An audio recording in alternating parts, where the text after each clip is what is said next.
তো সর্বপ্রথম যেই বিষয় আমি আলোচনা করব সেটা হচ্ছে রাসূল সাল্লাল্লাহু আলাইহি সাল্লাম সন্দেহের কাজ থেকে সর্বদা দূরে থাকতে বলেছেন। যে কোনো সন্দেহের কাজ। এটা কোথায় আছে? এটা আছে জামি তিরমিজি, সুনানে নাসাই, মুসনাদে আহমদ এবং সুনানে দারিমির মধ্যে বর্ণনা করা আছে যে আবু মুহাম্মদ হাসান ইবনে আলী ইবনে আবি তালিব রাদিয়াল্লাহু তাআলা আনহু থেকে বর্ণিত, তিনি বলেন যে আমি রাসূল সাল্লাল্লাহু আলাইহি সাল্লাম থেকে এই শব্দগুলো তিনি যা বলেছেন সেই গুরুত্বপূর্ণ কথাগুলো আমি মনে রেখেছি। রাসূল সাল্লাল্লাহু আলাইহি সাল্লাম আমাকে যে কথা বলছেন সেই গুরুত্বপূর্ণ কথাগুলো আমি মনে রেখেছি। এর মধ্যে একটা গুরুত্বপূর্ণ কথা হলো রাসূল সাল্লাল্লাহু আলাইহি সাল্লাম বলেছেন, তুমি ওই জিনিস পরিত্যাগ করো বা ওই জিনিস তুমি ছেড়ে দাও যে জিনিস তোমাকে সন্দেহে ফেলেছে, যেই জিনিস তোমাকে সন্দেহে ফেলেছে, এবং তোমরা সেই জিনিস গ্রহণ করো যাতে কোনো সন্দেহ নেই। কেননা সত্য প্রশান্তির কারণ আর মিথ্যা হচ্ছে সন্দেহের কারণ। এর দ্বারা কী বুঝলেন? যে কোনো বিষয়ে যদি আপনার সন্দেহ হয়, মনে করেন কোনো খাবার যে সন্দেহ হয়েছে আপনার যে এই জিনিসটা আদৌ কি হালাল, বা এই জিনিসটা যে আমাকে দিয়েছে সে কি ভালোভাবে দিয়েছে, প্রশ্ন করতে হবে, এমনভাবে করতে হবে ওই লোকটা যাতে এরকম চিন্তা ভাবনা না করে যে আমাকে সন্দেহ করছে। বলবেন যে ভাই বা মামা, এত সুন্দর যে জিনিস আমাকে তুমি দিচ্ছ কোথায় পেলে? সিম্পলভাবে বলবে না, রাগ করবে না, যে কোথায় পেলে। তাহলে হয়তো বা সে সুন্দরভাবে উত্তর দেবে। হতে পারে সন্দেহের জিনিস খাওয়া দাওয়া, হতে পারে ব্যবসা বাণিজ্য, হতে পারে টাকা ইনকামের পথ। যে কোনো সন্দেহের জিনিস রাসূল সাল্লাল্লাহু আলাইহি সাল্লাম বলেছেন এটা তোমরা ছেড়ে দাও, কেন সন্দেহ ভরার জিনিস তোমরা গ্রহণ করবে না। এখন আমি আলোচনা করছিলাম ইসলামের কিছু বিধি এবং নিষেধ পর্ব 3। তো ইসলামের একটা গুরুত্বপূর্ণ নিষেধের মধ্যে অন্যতম হলো দায়িত্ব চেয়ে নেওয়া। যে কোনো দায়িত্ব যদি কোনো মানুষ চেয়ে নেয় তো এই ক্ষেত্রে কী হবে? তাই সম্পর্কে সহিহ বুখারী, সহিহ মুসলিম, জামি তিরমিজি, সুনানে নাসাই, মুসনাদে আহমদের মধ্যে হাদিস বর্ণনা করা আছে যে আবু ইয়াহইয়া উসাইদ ইবনে হুযাইর রাদিয়াল্লাহু তাআলা আনহু থেকে বর্ণিত, একজন আনসারী এসে বলছেন যে হে মহান আল্লাহর রাসূল সাল্লাল্লাহু আলাইহি সাল্লাম, আপনি কি আমাকে কোনো সরকারি পদে নিয়োগ দেবেন? মানে এটা রাসূল সাল্লাল্লাহু আলাইহি সাল্লামকে বলছেন যে আপনি যদি আমাকে কোনো সরকারি পদে নিয়োগ দেন, যেমন আপনি অমুককে নিয়োগ দিয়েছেন।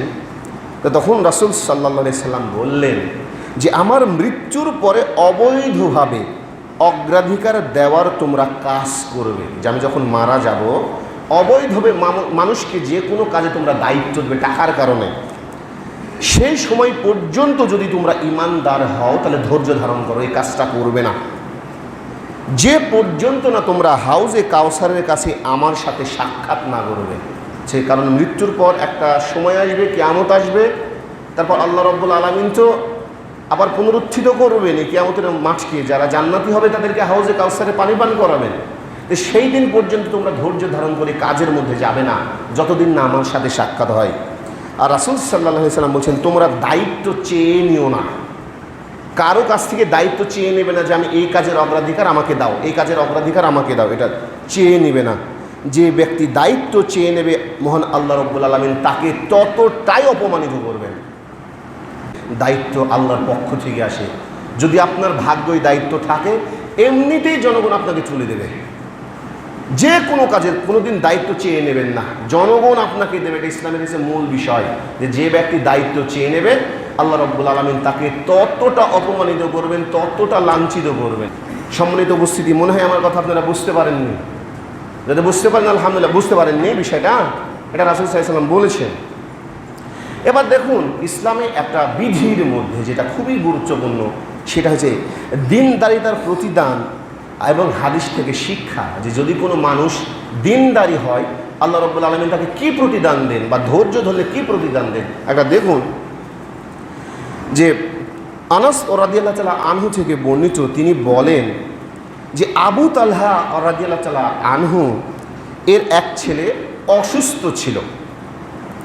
তো আবু তালহা রাদিয়াল্লাহু তাআলা আনহু জীবিকার তাকিদেই বলেন যে কোনো কাজের জন্যে বাহিরে চলে গেলেন। তখন ওই অসুস্থ ছেলেটি তার মারা গেল। যখন তিনি বাড়ি ফিরে আসলেন তার স্ত্রীকে জিজ্ঞাসা করছেন যে আমার ছেলের কেমন অবস্থা, আমাকে বলো তো, আমার যে অসুস্থ ছেলে ছিল তার এখন কেমন অবস্থা। তো ছেলেটির মা উত্তরে বলছেন, ছেলেটির মায়ের নাম ছিল উম্মে সুলাইম রাদিয়াল্লাহু তাআলা আনহা, বলছেন যে সে পূর্বের চেয়ে অনেক আরামে আছে। তো এই কথা শুনে তার স্ত্রী তাকে খেতে দিলেন। তো তিনি খেলেন, খাওয়ার পরে রাতে স্ত্রীর সাথে মিলিত হলেন। তারপর যখন সে এই সব অবকাশ থেকে মুক্ত হলেন, সকালে বলছেন যে হে আবু তালহা, আমাদের সন্তানটা না মারা গেছে। তা তখন আবু তালহা রাদিয়াল্লাহু তাআলা আনহু রাসূল সাল্লাল্লাহু আলাইহি সাল্লামের কাছে গিয়ে সমস্ত ঘটনা বললেন যে ইয়া রাসূলুল্লাহ, এই বিষয় এরকমভাবে আমার সন্তান অসুস্থ ছিল, আমি যখন বাইরে কাজে গিয়েছিলাম তখন আমার সন্তানটা মারা গেছে, কি করব। তখন রাসূল সাল্লাল্লাহু আলাইহি সাল্লাম বলছেন, তুমি কি আজকে রাত্রে স্ত্রী মিলন করেছো? তখন বলছি ইয়া রাসূলুল্লাহ, হ্যাঁ আমি করেছি। তখন রাসূল সাল্লাল্লাহু আলাইহি সাল্লাম মহান আল্লাহর কাছে বরকতের তার জন্য দোয়া করলেন, এবং এই দোয়ার ফলে একটা নির্দিষ্ট সময় পরে উম্মে সুলাইম রাদিয়াল্লাহু তাআলা আনহা একটা পুত্র সন্তান প্রসব করলেন। তারপর আনাস রাদিয়াল্লাহু তাআলা আনহু বলছেন যে আমাকে আবু তালহা বললেন, তুমি এই বাচ্চাটাকে নিয়ে যাও এবং আমার সাথে কিছু খেজুর আছে, এই খেজুরটাও নিয়ে যাও। তারপর আনাস রাদিয়াল্লাহু তাআলা আনহু ওই বাচ্চাকে সাথে করে নিয়ে গেলেন। নিয়ে যাওয়ার পর রাসূল সাল্লাল্লাহু আলাইহি সাল্লামের কাছে বলছেন যে ইয়া রাসূলুল্লাহ, আবু তালহা রাদিয়াল্লাহু তাআলা আনহু এই বাচ্চাটা দিয়েছেন এবং তার সাথে আর কি কিছু পাঠিয়েছে, যে কিছু খেজুর পাঠিয়েছে। রাসূল সাল্লাল্লাহু আলাইহি সাল্লাম একটা খেজুর নিয়ে চিবিয়ে ওই বাচ্চার মুখে দিলেন, যা বলে তাহনিক করানো। এটা সুন্নতি পদ্ধতি। যদি কোনো বাচ্চা হয় ভূমিষ্ঠ, তাহলে কোনো দিনদারি ব্যক্তি খেজুর ওকে দিয়ে চাবিয়ে ছোট বাচ্চার মুখে দেবে, এটা হচ্ছে তাহনিক করা। রাসূল সাল্লাল্লাহু আলাইহি সাল্লামের জামানত রাসূল সাল্লাল্লাহু আলাইহি সাল্লাম করছেন এবং তার জন্য উত্তম নাম রাখতেন। তো রাসূল সাল্লাল্লাহু আলাইহি সাল্লাম সেমভাবে খেজুর চিবিয়ে ওই বাচ্চার মুখে দিলেন। দেওয়ার পর বললেন, এর নাম হচ্ছে আব্দুল্লাহ। তো সহিহ বুখারীর বর্ণনায় এসেছে, ইবনে উলাইনা রাদিয়াল্লাহু তাআলা আনহু বলেন যে জৈনিক আনসারী বলেন, আমি সেই আব্দুল্লাহ 9টি ছেলে দেখেছি যাকে রাসূল সাল্লাল্লাহু আলাইহি সাল্লাম নাম রেখেছিলেন। 9টি ছেলে দেখেছি এবং তারা সকলেই কোরআনের হাফেজ ছিলেন। সুবহানাল্লাহ। কি বুঝলেন? দেখুন, এই যে এর দ্বারা কয়েকটা বিষয় বুঝুন। এই যে অসুস্থ হয়ে মারা গেল, তার স্ত্রীটা কত দিনদার ছিল হিসাব করেন। ও নিজ কোলের সন্তান মারা গেছে, তারপর সে ধৈর্য ধারণ করলেন। হাদিস থেকে কয়েকটা শিক্ষা বুঝুন। তারপর করলেন কি, স্বামী যখন আসলেন, ওই কথাটা যখন তার স্বামী জিজ্ঞাসা করলেন, তো বললেন যে আমার সন্তানটা আগের তুলনায় এখন শান্তিতে আছে, মারা গেছে। ছোট বাচ্চাদের হিসাব নাই, আপনারা জানেন, ছোট যারা বাচ্চা নিজ বয়সে। তারপর করলেন কি, স্বামীর খেদমত করলেন, খেতে দিলেন। তারপর করলেন কি, শেষ পর্যন্ত স্বামীর সাথে মিলিত হলেন, শোনালেন, এবং তারা ধৈর্য ধারণ করে রাসূল সাল্লাল্লাহু আলাইহি সাল্লাম কাছে গিয়ে ঘটনাটা বললেন। রাসূল সাল্লাল্লাহু আলাইহি সাল্লাম ঘটনা শুনে তার জন্য দোয়া করলেন। আল্লাহ একটা উৎকৃষ্ট সন্তান দান করলেন, যার নাম রাখলেন আব্দুল্লাহ। উক্ত বর্ণনাকারী বলছেন ওই আব্দুল্লাহ 9টা ছেলে ছিল যারা সকলেই হাফেজ ছিলেন। সুবহানাল্লাহ। তো এইরকম হতে হবে, এক ধৈর্য ধারণ করতে হবে, 2 স্বামীর খেদমতও করতে হবে, 3 নাম্বার ইসলামের এই বিষয়গুলো যদি আপনি মেনে চলতে পারেন, আল্লাহ রাব্বুল আলামিন একসময় আপনাকে উত্তম কিছু দান করবেন, যা এই হাদিস থেকে আমরা বুঝতে পারি। সম্মানিত উপস্থিতি, মনে হয় আমার কথা বুঝেননি। এটা হচ্ছে ইসলামের নিয়ম কানুন কিছু। দেখুন সম্মানিত মুসল্লিবৃন্দ, আমি আলোচনা করছিলাম ইসলামের কিছু বিধি এবং নিষেধ। এর মধ্যে অন্যতম আরেকটা নিষেধ, সেটা হলো মূর্খদের সাথে কথা বললে তা পরিহার করতে হবে, এবং আল্লাহর যে বিধিবিধান আছে এর পরে আপনাকে তুষ্ট থাকতে হবে। কেমন? দেখুন, সহিহ বুখারীর বর্ণনার মধ্যে বর্ণনা করা আছে, ইবনে আব্বাস রাদিয়াল্লাহু তাআলা আনহু থেকে বর্ণিত, তিনি বলেন, ওয়াইনা ইবনে হিসন রাদিয়াল্লাহু তাআলা আনহু এলেন। তারপর ভাতিজা হুরর ইবনে কাইজের কাছে অবস্থান করলেন। এই হুরর উমর রাদিয়াল্লাহু তাআলা আনহুর খেলাফতের সময়ে লোকদের মধ্যে একজন অন্যতম ছিল, অনেক দামি ব্যক্তি ছিল, যাদের তিনি তার নিকটে রাখতেন।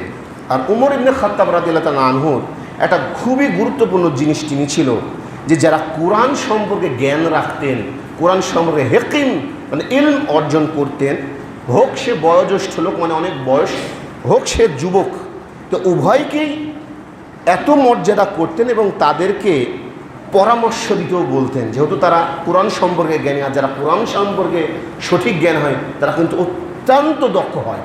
যারা অর্থ বুঝে, তাৎপর্য বুঝে, শানে নজুল বুঝে, ভাষা বুঝে, গ্রামার বুঝে, কোন জায়গায় কী জিনিস ব্যবহার করতে হবে এটা বুঝে, তারা অনেক বিজ্ঞ হয়। তো ওমর ইবনে খাত্তাব এদেরকে কাছে রাখতেন। তো ওয়াইনা তার ভাতিজাকে বললেন, হে আমার ভাইয়ের ছেলে, এই খলিফার কাছে তোমার বিশেষ সম্মান আছে, তাই তুমি আমার জন্য তার সাথে সাক্ষাতের অনুমতি চাও। ফলে তিনি অনুমতি চাইলেন। সুতরাং ওমর রাদিয়াল্লাহু তাআলা আনহু তাকে অনুমতিও দিলেন। তারপর যখন ওয়াইনা ভিতরে প্রবেশ করলেন তখন ওমর রাদিয়াল্লাহু তাআলা আনহুকে বলছেন, হে ইবনুল খাত্তাব রাদিয়াল্লাহু তাআলা আনহু, মহান আল্লাহর কসম, আপনি আমাদেরকে পর্যাপ্ত দান দেন না এবং আমাদের মধ্যে ন্যায় বিচারও করেন না। তো এই কথা শুনে ওমর ইবনে খাত্তাব অত্যন্ত রাগান্বিত হয়ে গেলেন। হওয়ার পরে এমনকি তাকে মারার জন্যও গেলেন, মানে এইরকম রাগ করলেন। তখন হুররে তাকে বললেন, হে আমিরুল মুমিনিন, আল্লাহ তাআলা তার নবী সাল্লাল্লাহু আলাইহি সাল্লামকে বলেন, তুমি ক্ষমাশীলতার পথ অবলম্বন করো, ভালো কাজের আদেশ দান করো এবং মূর্খকে পরিহার করে চলো। আর এক মূর্খ আমিরুল মুমিনিন হচ্ছে একদম মূর্খ লোক, একে মারার দরকার নেই। মহান আল্লাহর কসম, যখন হুরর এই আয়াত পাঠ করে শোনালেন তখন ওমর ইবনে খাত্তাব আগে বাড়লেন না, বরং তিনি আল্লাহর কিতাবের কাছে অর্থাৎ তার নির্দেশ শুনে সত্তর সেখান থেকে সরে গেলেন। কি বুঝলেন? যদি কোনো মূর্খ ব্যক্তি আপনি যতই ইসলামের ন্যায় নীতি অবলম্বন করেন, এরা আপনাকে বারবার বলবে না আমার জন্য এটা ন্যায় হয়নি। যারা জ্ঞানী লোক যখন এইরকম মূর্খরা তর্ক কাটবে তখন করতে হবে কি, এই হাদিসের ব্যাখ্যা অনুযায়ী ওই লোককে পরিহার করে চলতে হবে। কেননা ওমর ইবনে খাত্তাব অত্যন্ত রাগান্বিত ব্যক্তি, আর তিনি ন্যায় বিচার প্রতিষ্ঠা করেছিলেন। সমগ্র যত জায়গা তিনি শাসন করতেন, যাকে অর্ধ পৃথিবীর খলিফা বলা হতো। তাকে মারতে যাবেন তখন বলছেন যে ইবনে হুরর, যে তাকে আপনার মারবেন না, কেন আল্লাহ রাব্বুল আলামিন বলেছেন যে আপনি ক্ষমাশীলের মধ্যে অন্তর্ভুক্ত থাকেন আর সৎ কাজের আদেশ দান করেন আর মূর্খ থেকে দূরে থাকেন। একটা মূর্খ, আপনি যতই ন্যায় নীতি প্রতিষ্ঠা করেন না কেন এ মানবে না। আর আল্লাহ তো বলছেন এই কথা, সাথে সাথে ওমর ইবনে খাত্তাব সামনে এগোলেন না। আল্লাহর ওই আয়াতের কারণে তিনি আবার বসে গেলেন, রাগকে নিয়ন্ত্রণ করলেন। তাহলে বুঝতে পারছেন যে তারা যখন কোরআনের কোনো আয়াত তাদের সামনে পাঠ করা হতো তার সামনে এগোতেন না, সাথে সাথে ওটাই মেনে নিতেন। এই জন্য রাসূল সাল্লাল্লাহু আলাইহি ওয়াসাল্লাম বলছেন, সমগ্র পৃথিবীর মানুষের ভালোবাসা আর একটা সাহাবীর মর্যাদা ভালোবাসা সমগ্র পৃথিবীর মানুষ অপেক্ষা শ্রেষ্ঠ। বলে আমার কথা বুঝেননি? তা রাসূল সাল্লাল্লাহু আলাইহি ওয়াসাল্লাম বলেছেন। দেখুন, আমি আলোচনা করছিলাম ইসলামের কিছু বিধি এবং নিষেধ, যে রাগ নিয়ন্ত্রণ করার প্রতিদানটা কি। হঠাৎ করে মনে করেন আপনি কোনো বিষয় নিয়ে রেগে গেলেন, তখন কী করবেন? জামি তিরমিজি, সুনানে আবু দাউদ, ইবনে মাজাহ, মুসনাদে আহমদের মধ্যে বর্ণনা করা আছে। এই রাগটা আমাদের ম্যাক্সিমাম লোকেরই এখন আছে, যেহেতু ইসলামের মধ্যে চলেও না, শয়তান সর্বদা আমাদেরকে খেপিয়ে তুলে কাজই এটা।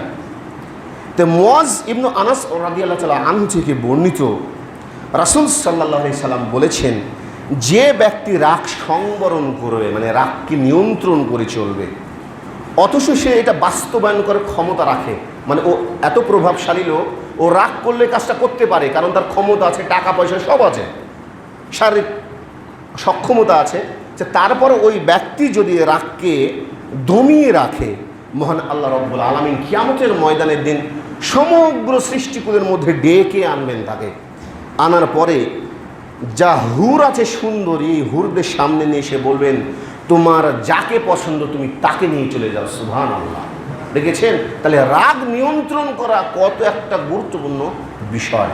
এই জিনিস চিন্তা ভাবনা আমাদেরকে করতে হবে, যে আমরা উক্ত হাদিস থেকে বুঝতে পারি। সম্মানিত উপস্থিতি, সম্মানিত মুসলিম বৃদ্ধ, এবার আপনাদের সামনে আমি যেটা আলোচনা করব সেটা হচ্ছে মুমিন ব্যক্তির পুরস্কার কি।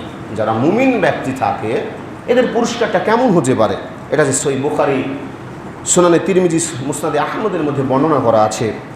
আবু হুরায়রা রাদিয়াল্লাহু তাআলা আনহু থেকে বর্ণিত, তিনি বলেন, রাসূল সাল্লাল্লাহু আলাইহি সাল্লাম বলেছেন, মুমিন পুরুষ ও নারীর জন্যে জান, মাল, সন্তান, সন্তানাদি বিপদ আপদ দ্বারা পরীক্ষা করা এদেরকে হয়ে থাকে, এবং সে যদি এতে আল্লাহর ফায়সালা মেনে নেয় তাহলে সে আল্লাহ তাআলার সাথে কিয়ামতের দিন নিষ্পাপ হয়ে সাক্ষাৎ করবে। সুবহানাল্লাহ। মানে যারা মুমিন ব্যক্তি এদের জানের ক্ষতি হতে পারে, মানে তাকে হত্যা করে ফেলতে পারে, যে কোনো মুশরিক বলেন, যে কেউ তাকে হত্যা করে ফেলতে পারে। রাসূল সাল্লাল্লাহু আলাইহি ওয়াসাল্লাম বলছেন প্রথমে জান মানে আপনাকে মৃত্যুবরণ করে হতে পারে। আবার বলছেন সন্তান, সন্তানাদি, এই অর্থ, টাকা পয়সা ইত্যাদি দ্বারা তাকে বিপদে ফেলা হতে পারে। আর যদি সে ধৈর্য ধারণ করে চলতে পারে তাহলে আল্লাহ রাব্বুল আলামিন কিয়ামতের দিন তাকে একদম নিষ্পাপ অবস্থায় তাকে কিয়ামতের ময়দানের দিন তুলবেন। সুবহানাল্লাহ।